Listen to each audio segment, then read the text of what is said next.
আজি আহি গ'লোঁ আমাৰ সকলোৰে চিনাকি অতি পুৰণি জগা হয়।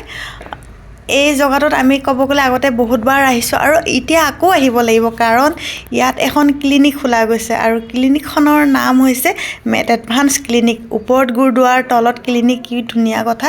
সেইকাৰণে ভাল লাগিছে আৰু আমাৰ লংকাবাসীৰ কাৰণে বেছি ভাল খবৰ, কাৰণ ইয়াত আৰু এখন ক্লিনিক খোলা গৈছে আৰু লগতে ইমান দূৰো নহয়, আমাৰ একেবাৰে চৰকাৰী চিকিৎসালয়ৰ একেবাৰে কাষত। সেইকাৰণে বেছি ভাল আৰু ইয়াৰ পৰিৱেশটো বৰ ধুনীয়া, কাৰণ ইয়াত আহল বহল আৰু সকলো ধৰণৰ চিকিৎসা কৰা হ'ব।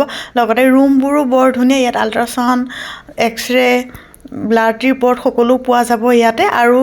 আৰু অন্যান্য পিছলৈ পিছলৈ আগবঢ়োৱা হ'ব, কিন্তু বৰ্তমান ইমানখিনি কিন্তু বাহিৰৰ পৰাও বোলে ডক্তৰ আহিব বুলি শুনিছোঁ, কিন্তু সেইকাৰণে বেছি ভাল লাগিছে।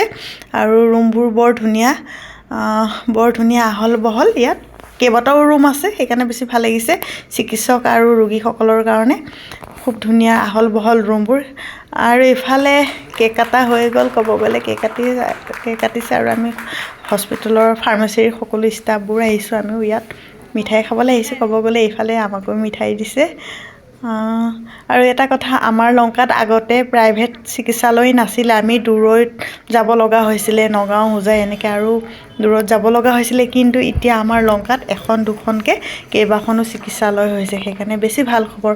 বিশেষকৈ আমাৰ লংকাবাসীৰ কাৰণে বেছি ভাল খবৰ। সেইকাৰণে সকলোৱে আহিব ইয়াত চিকিৎসা কৰিবলৈ। সকলোকে বাই বাই।